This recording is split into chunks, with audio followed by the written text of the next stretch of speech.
Bien, buenos días. Entonces, ahora nos corresponde estudiar la transmisión sucesoria y la apertura de la sucesión. Eh, Al comienzo de este curso les decía que la, el derecho sucesorio o la sucesión es un proceso que se inicia con la muerte del causante y que termina finalmente con la adjudicación de los bienes a los herederos. Es decir, cuando se hace la partición de la herencia. Es todo un proceso y ahí van a ir apareciendo una serie de instituciones. Eh, entonces, la transmisión de la herencia se inicia con la apertura de la sucesión.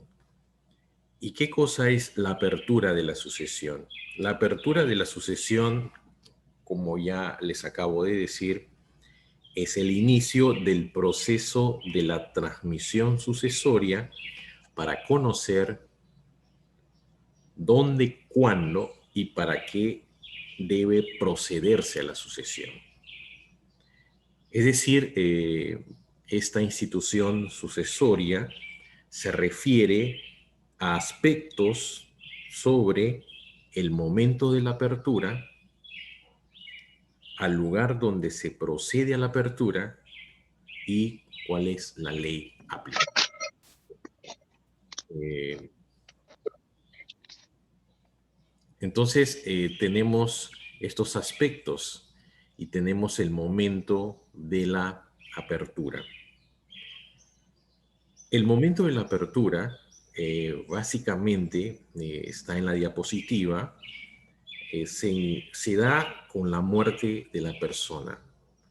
O sea, la apertura de la sucesión se da con este hecho de carácter natural eh, en donde la persona fallece. Según el artículo 61 del Código Civil, la muerte pone fin a la persona. Y de acuerdo a lo que señala nuestro Código Civil en su artículo 660, desde el momento de la muerte de una persona, los bienes, derechos y obligaciones pasan a sus sucesores. Entonces, la muerte juega un papel importante dentro de este derecho sucesorio, de esta transmisión de herencia. Sin la muerte no se podría entender el derecho sucesorio. Ahora, la muerte puede ser física, como ya me parece que les he dicho en las clases pasadas, o puede ser presunta. Bueno, la muerte física o natural, la muerte de la persona, genera efectos. Por eso se dice que es un hecho jurídico. Si bien es cierto, es un hecho natural, este hecho natural produce efectos. Por ejemplo, en el derecho de familia, si una persona es concubino o si una persona o son cónyuges o hay un matrimonio de por medio, desde la muerte se pone fin al matrimonio o se pone fin al concubinato. Y a su vez en el derecho sucesorio, con la muerte, se transmiten los bienes, derechos y obligaciones a sus sucesores. Sin embargo, no siempre, o muchas veces, o se dan casos en donde se necesita seguir un procedimiento judicial para declarar la muerte presunta de una persona, porque simplemente no se encuentra los restos o el cadáver de esta persona, o porque esta persona está ausente o esta persona ha desaparecido en determinadas circunstancias de peligro o cuando, por ejemplo, no se puede encontrar en un accidente aéreo los restos o no se puede identificar los restos de una persona, entonces es necesario seguir un proceso, como ustedes han estudiado en el derecho de personas, se tiene que seguir un proceso para la declaración de la muerte presunta. En esta resolución judicial el juez tiene que determinar con exactitud la hora y la fecha en que ha fallecido esta persona, porque esta fecha es importante porque a partir de ahí sus bienes, derechos y obligaciones se transmiten a sus sucesores. Entonces aparece dentro de la cuestión de la muerte, aparecen unas teorías, la teoría de la premoriencia y la teoría de la conmoriencia. La teoría de la premoriencia plantea por razones de hecho, edad, por razones de sexo, se plantean presunciones que unas fallecieron con anterioridad a otras y que por lo tanto entre ellas, entre estas personas que han fallecido, se produce la transmisión sucesoria. Se podrían dar algunos ejemplos. Si la persona tiene menos de 15 años, sobrevive el de más edad. Es decir, si hay una persona que tiene 15 y la otra persona tiene 40, se dice que esta persona es la que sobrevive. O si tiene más de 60 años, eh, siempre sobrevive el de menos edad. Entonces, esas son presunciones que establece la ley para determinar la transmisión sucesoria. Lo que sucede es que muchas veces existen accidentes, sobre todo accidentes aéreos, en donde no se puede determinar con exactitud quién de estas personas ha fallecido primero, o en un naufragio, cuál de ellas ha fallecido primero. Entonces, si no se puede determinar eso, es complicado que se produzca entre ellos la transmisión sucesoria. Por eso aparece esta teoría de la premoriencia, en donde hay presunciones. Evidentemente se trata de una presunción juris tantum que admite prueba en contrario, porque pues, se puede demostrar en un proceso que una persona ha fallecido antes o después que otra, y entre ellas habría transmisión sucesoria. En cambio, la teoría de la conmoriencia, que recoge nuestro Código Civil, plantea que cuando no se puede determinar cuál de las personas ha fallecido primero, se reputa de que todas ellas fallecieron al mismo tiempo, y esto genera una consecuencia que es la no transmisión sucesoria.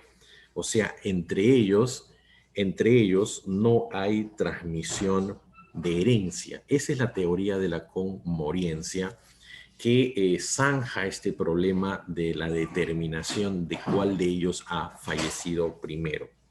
El artículo 62 de nuestro Código Civil al respecto dice que si no se puede probar cuál de dos o más personas murió primero, se las reputa muertas al mismo tiempo y entre ellas no hay transmisión de derechos hereditarios. Es decir, siempre hay la posibilidad de la probanza, la prueba que se necesita para determinar cuál de las personas ha fallecido primero, de tal manera que se produzca entre ellas la transmisión sucesoria, que es importante. Entonces, ese es en cuanto al momento en que las personas fallecen. Entonces, el momento es muy importante en cuanto a la apertura de la sucesión. El momento se da con la muerte de la persona. Ya hemos dicho, sea física o sea presunta. Luego tenemos los otros aspectos que tienen que ver con el tiempo, con el espacio y también con eh, el efecto.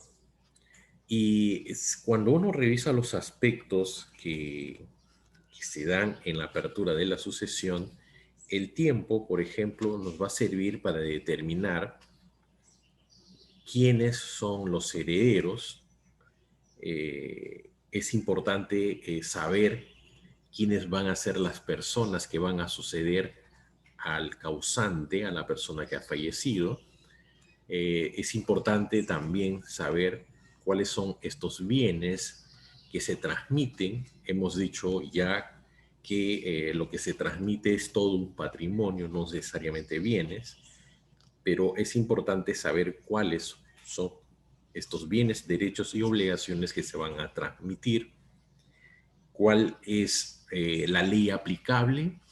En una de las lecturas que yo les he dado para los seminarios, ahí, por ejemplo, se discute sobre un testamento, sobre la ley aplicable entre el Código de 1852 y el Código del 36, sobre una herencia, sobre un legado que dejó una persona importante, Ribagüero, si no me equivoco, a la Universidad Católica, porque en esta universidad, los terrenos de esta universidad pertenecían a este señor. Entonces, además, es importante determinar la competencia del juez o la competencia del notario que va a conocer los procesos que se generan en el derecho sucesorio. Y por otro lado también está el tema de la aceptación y renuncia que se van a retrotraer a la fecha en que ha fallecido el causante. Entonces, el lugar de la apertura de la sucesión es importante para determinar qué juez es importante. Se señala que el Código Civil establece una regla que el juez competente es el juez del último domicilio del causante. Una persona puede estar domiciliada en Lima y de pronto fallece acá, o puede estar domiciliada acá o fallece en Lima, o fallece en Arequipa, en Tumbes o en Tacna. El Código Civil zanja el problema. Esta es una norma de carácter procesal y señala claramente que el juez competente o el notario competente para seguir el proceso sucesorio es la del último domicilio.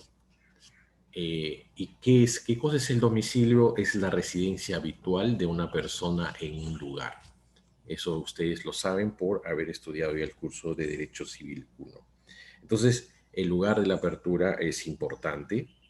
Tiene que ver con el espacio también y el efecto que se producen en esta transmisión. Ahora, es importante además señalar que en cuanto a los efectos, porque hay un proceso, en el proceso de transmisión de la herencia aparecen instituciones, lo que es la vocación hereditaria y lo que es la delación de la herencia. Entonces, en la vocación hereditaria se refiere a que cuando una persona fallece, hay un sinnúmero de parientes que tienen esta vocación de ser herederos, pero hay reglas, como ya les he venido comentando, de que los parientes más próximos excluyen a los más lejanos. Esa es la vocación hereditaria. Entonces, cuando fallece una persona, prácticamente todos los parientes consanguíneos tienen esta vocación de ser herederos, pero no todos llegan a ser efectivamente herederos. Y ahí aparece otra institución que se llama delación. En la delación ya se ha determinado prácticamente quiénes son los llamados a ser los herederos. Y aquí aparece esta institución en donde a este heredero o a este sucesor se le da el derecho de aceptar o de repudiar la herencia. Es cuando ya se ha determinado, que esa persona es el heredero.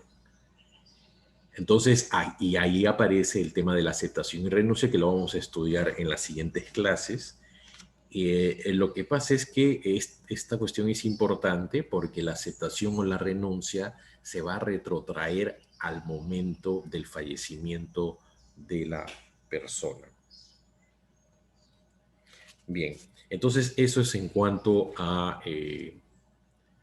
estos aspectos que hemos visto, ¿no? El espacio siempre es importante también, los efectos que produce la apertura de la sucesión. Y eso lo hemos resumido en esta parte, en esta diapositiva. Eh, entonces, ya centrándonos a lo que dice nuestro ordenamiento jurídico con respecto a la transmisión sucesoria, el Código Civil señala claramente en el artículo 660 que desde el momento de la muerte de una persona, los bienes, derechos y obligaciones que constituyen la herencia se transmiten a sus sucesores. Ahora, faltaría determinar, bueno, qué bienes se transmiten y qué bienes no se transmiten, porque no todos los bienes son transmisibles. No todos los bienes, o sea, porque hay una clasificación de derechos patrimoniales y extrapatrimoniales. No necesariamente los derechos patrimoniales se transmiten a los sucesores. Entonces, por ejemplo, cuando se habla de bienes transmisibles, se dice que existen bienes y derechos que son efectivamente eh, transmisibles, que se pueden pasar, que pasan del causante a su sucesor.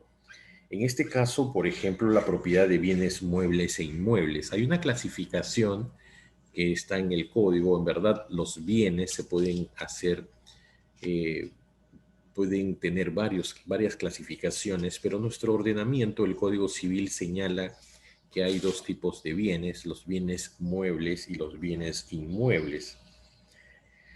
En caso de los bienes inmuebles, por ejemplo, tratándose de tierras que son de derecho público o tierras públicas, minas y aguas, eh, y, y cuando se encuentren en concesión, se dice que son transmisibles, es decir, pasan a los sucesores.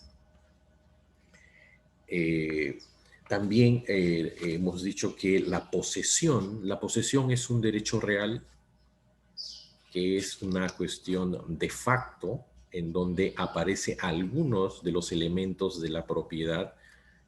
Entonces, la posesión como derecho real también es un bien transmisible o son bienes transmisibles, ya sean muebles o inmuebles, porque la realidad que tenemos en nuestro país es que no todas las no, no existe en todas las ciudades del Perú que las personas donde han hecho sus edificaciones, sus viviendas, tengan un título de propiedad. Solamente son eh, poseedores. Entonces, cuando las personas fallecen, esta posesión va a pasar a manos de sus sucesores, porque es un derecho real. También se transmite el derecho de aceptar o de renunciar a la herencia o al legado. Eso también es un derecho transmisible, porque se trata de un derecho de carácter patrimonial. El aceptar herencias y bienes implica recibir en adjudicación como propiedad bienes. O sea, una herencia está constituido por bienes y derechos o obligaciones. Eso se transmite. El derecho de ejercer las acciones de petición o reivindicatoria de la herencia o reivindicación de bienes hereditarios también es un derecho transmisible. El derecho a las indemnizaciones por responsabilidad civil en que incurre el causante también es transmisible. La compensación por tiempo de servicio de los empleados y obreros se dice que también son transmisibles. Y finalmente, el heredero de la reparación civil en el campo penal también son derechos que se transmiten. Pero hay otros derechos que no se transmiten. que no son transmisibles a los sucesores. Por ejemplo, en derecho de personas, el derecho al nombre, al domicilio, e incluso los restos de la persona que fallece no son transmisibles. Eh, Eso debemos tenerlo claro. En el derecho de familia también, o casi todo el derecho de familia no es transmisible. Todas las instituciones que hay. Eh, por otro lado, eh, en los derechos reales de carácter personal tampoco se transmiten, a pesar de que son derechos patrimoniales, como el usufructo. El usufructo es el derecho de usar y disfrutar bienes que pueden ser muebles o inmuebles. Entonces, cuando una persona está usufructuando un determinado bien, una casa, está viviendo porque tiene este derecho de usar, de usufructuar este bien, al momento de su fallecimiento, este derecho no pasa a los sucesores, o sea, se corta, termina. El heredero no puede tomar como herencia este usufructo. Y lo mismo sucede con el derecho de uso y habitación, porque hay que diferenciar el derecho de usar con el derecho de usufructuar. En el derecho de usufructo no solamente está el derecho de usar la cosa, sino también de recibir los frutos. Por eso se dice usufructo, o sea, si un bien que te dan en usufructo genera intereses, por ejemplo, el dinero genera intereses. Si una persona es usufructuaria, esos intereses pertenecen al usufructuario. Y otra cosa es el derecho de uso, solamente el uso. Si este bien genera frutos, pasan al propietario del bien, más no al que está usando, porque solamente este derecho real es de uso. Entonces, estos derechos reales que son de carácter personal no se transmiten a los herederos, a los sucesores. Son derechos que concluyen, que finalizan a la muerte del causante. También los derechos contractuales de carácter personal. Los contratos se refieren fundamentalmente, se dice que un contrato es el acuerdo de dos o más partes para crear, regular, modificar o extinguir obligaciones. Y las obligaciones siempre se entienden que son de carácter patrimonial. Entonces, sin embargo, existen contratos que son patrimoniales, pero que tienen la característica de ser personales. Por ejemplo, la renta vitalicia es un derecho contractual personal y que con la muerte de la persona termina esta renta. El derecho a ser miembro de una asociación también finiquita, también termina con la muerte del asociado, salvo que el estatuto de la asociación señale que una vez que fallece el asociado, quienes van a reemplazar al asociado puede ser, a veces dicen el hijo mayor, puede decir, dice la esposa, la concubina, o puede decir eh, alguno de los hijos, el último hijo. Eso lo regula la propia asociación. Pero la regla general es que no se transmite este derecho de ser miembro de una asociación. También termina con la muerte el mandato. El mandato es un contrato que puede ser con representación directa o indirecta. Esto también termina a la muerte del causante. El mandato es un contrato en donde existe un mandante, un mandatario, que le señala qué cosas debe hacer esta persona en nombre de el mandante. El mandatario es la persona que va a tener que realizar estos mandatos. El derecho de retracto y la revocación de la donación también son derechos que no se transmiten por herencia. Entonces se dan cuenta ustedes que no todos los bienes son transmisibles y no todos los derechos son transmisibles, solamente algunos que son que tienen esta posibilidad. Por ejemplo, el derecho, las obligaciones tampoco son transmisibles en algunos casos. Las obligaciones que son de carácter personal, por ejemplo, si se trata de un escritor, de un pintor o de un cantante que ha pactado una gira y que tiene que cantar en ciertos escenarios, en ciertas ciudades, si esta persona fallece, automáticamente estas obligaciones concluyen, porque los herederos no van a poder hacer el concierto, no van a poder cantar porque no tienen esas cualidades. O el escritor, los hijos no van a poder escribir una novela, no van a poder escribir un ensayo, o, si se trata de un pintor, los hijos no van a poder pintar un cuadro, etcétera, etcétera. Entonces, estos bienes, estas obligaciones, perdón, no son transmisibles, ¿no? Entonces, las obligaciones que son inherentes a la persona no se transmiten, estas obligaciones.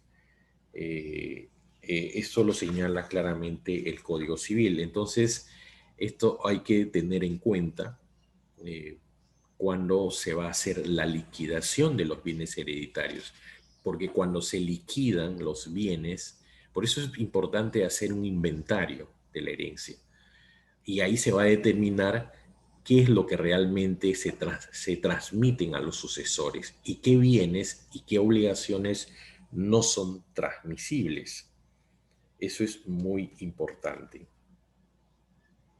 Por otro lado, también existen derechos ajenos al régimen sucesorio. Estos derechos son derechos que nacen, se hacen efectivos o se transforman por causa de la muerte, pero no se rigen por el derecho sucesorio, es decir, tienen regímenes legales o contractuales diferentes. Es decir, tienen derecho propio, por ejemplo, los seguros de vida, los beneficios de las asociaciones mutualistas, los recuerdos de la familia, la indemnización por muerte ocurrida en accidente de trabajo o a consecuencia de enfermedad profesional, y el derecho a los sepulcros son estos derechos que tampoco se transmiten a los sucesores.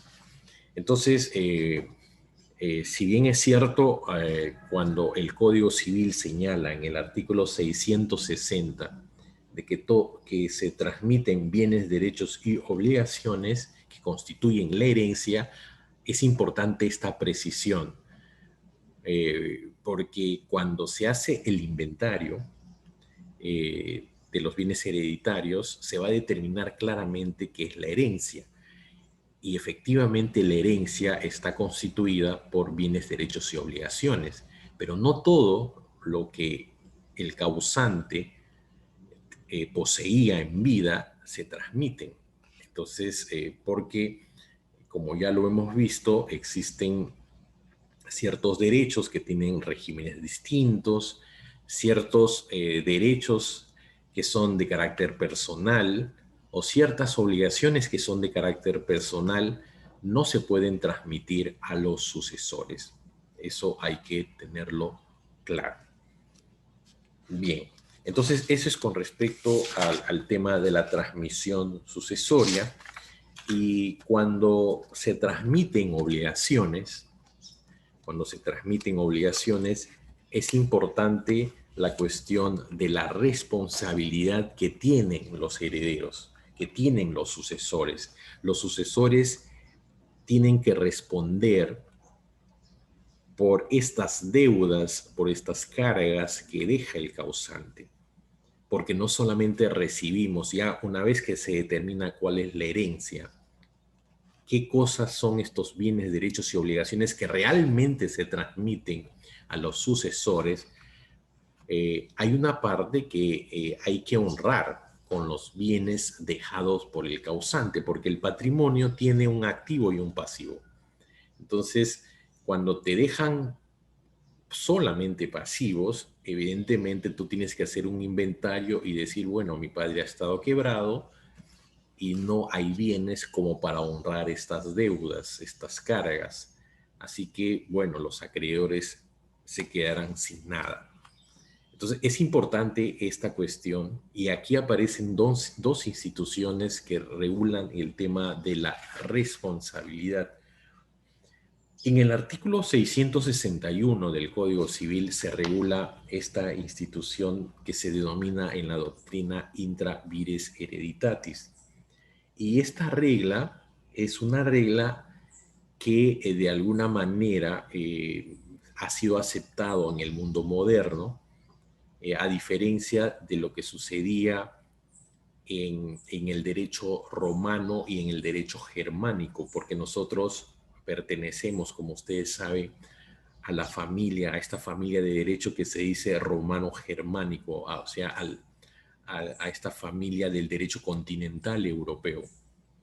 Entonces, en el derecho romano, los bienes del causante, al momento de transmitirse al sucesor, se confundían.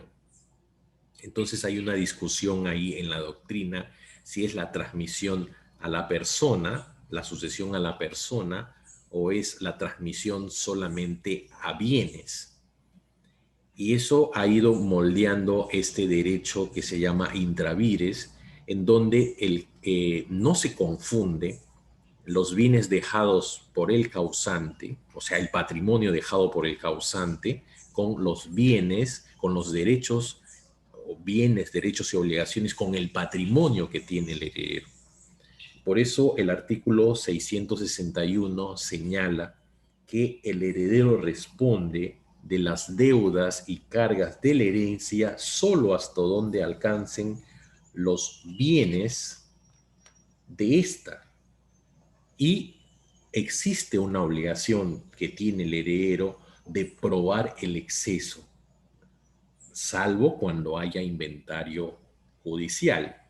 Es decir, puede ser de que al momento de que una persona fallezca, y la regla general es que no haya inventario judicial, y cuando no hay un inventario judicial, porque se puede pedir el inventario al juez que lo haga, que se haga judicialmente, cuando no se da esta circunstancia del inventario judicial, entonces el heredero tiene el derecho de probar el exceso, decir, bueno, esta es la herencia, este es el patrimonio que ha dejado mi padre ha dejado deudas por una cantidad determinada, por 1.000 soles, 2.000 soles, pero solamente hay este activo, o sea, el activo significa que ha dejado solamente 100 soles y el heredero va a tener que honrar de acuerdo a la prelación que tiene que pagarse, porque hay una prelación, porque de ahí viene el problema de a quién le voy a pagar primero, a quién tengo que honrar primero. Entonces hay una prelación que establece la ley y se le tiene que pagar, por ejemplo, a los deudores, eh, a los acreedores laborales, por ejemplo, que tienen prioridad sobre otros. Entonces se tendría que pagar y nada más. Y el resto ya no recibe absolutamente nada. Esto es muy importante porque ahí no se confunde, como les decía, el patrimonio dejado por el causante con el patrimonio que tiene el heredero. Porque el heredero tiene un patrimonio. El heredero tiene también bienes y también tiene obligaciones y que tiene que honrar también. Entonces, sin embargo, al momento de recibir la herencia, él se va a encontrar que tiene que honrar las obligaciones dejadas por su padre o por su madre y pagar estas deudas. ¿Con qué bienes se pagan estas deudas dejadas por el causante? Con los los bienes que constituyen la herencia y solo hasta donde alcance ella. O sea, si no alcanza para todos, bueno, mala suerte, los acreedores no recibirán nada. Esa es la institución de la intra vires hereditatis. Por otro lado, tenemos otra institución, y eso lo recoge nuestro código, como una sanción de carácter civil al heredero que tiene una conducta deshonesta frente a los acreedores del causante. Entonces, muchas veces sucede, y de hecho se dan en la realidad, que los herederos, con la intención de no honrar las deudas dejadas por su padre o por su madre, lo que hace es ocultar los bienes hereditarios, solamente con la intención de no pagar. En este caso, hay una sanción en donde prácticamente se va a confundir, o se van a hacer en uno solo, el patrimonio dejado por el causante con el patrimonio del heredero. Y el heredero va a tener que pagar con su patrimonio las deudas dejadas por el causante. Entonces, si un causante ha dejado 1.000 soles como obligaciones y tiene solamente 100 de patrimonio, 100 soles, y este heredero oculta los 100 soles, la sanción es que se confunde ya el patrimonio del causante con el heredero, y por este hecho, este heredero va a tener que pagar los 1.000 soles, ya no solo con el peculio, con los bienes dejados, con los activos dejados por el causante, sino con su patrimonio, como sanción. Y eso es por un lado. Y por otro lado, también otra circunstancia deshonesta es simular deudas. Como ustedes saben, nosotros hemos estudiado ya el negocio jurídico, y en el negocio jurídico hay una institución que se llama la simulación de actos jurídicos o negocios jurídicos, que pueden ser simulaciones absolutas o simulaciones relativas. El código no hace ninguna diferencia entre si se trata de una simulación absoluta o relativa. Simplemente cuando existe esta simulación con la intención de no pagar, es decir, simulo deudas que tiene mi padre, que mi padre ha dejado otras deudas a otros parientes, a otros amigos. Entonces, este hecho de simular deudas con la intención de no pagar a los reales acreedores también tiene esta sanción ultra vires, esta sanción de que tiene que responder con todo su patrimonio.